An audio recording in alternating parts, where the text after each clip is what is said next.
In front of me is POCO X8 Pro Max, and today I would like to show you how you can turn on or turn off auto correction.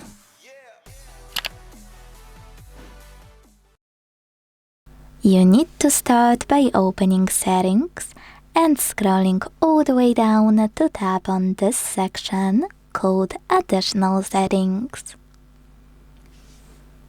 Now select Languages and Import,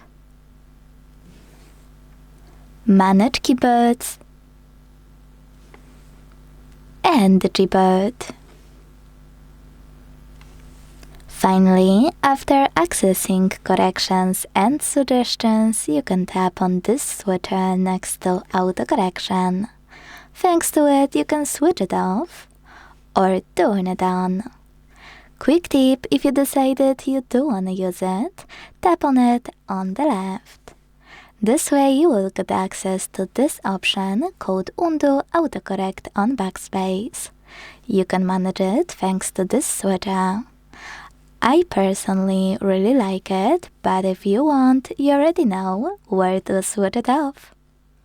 Thanks so much for watching. If you enjoyed this video, leave a like, comment, and subscribe. Bye!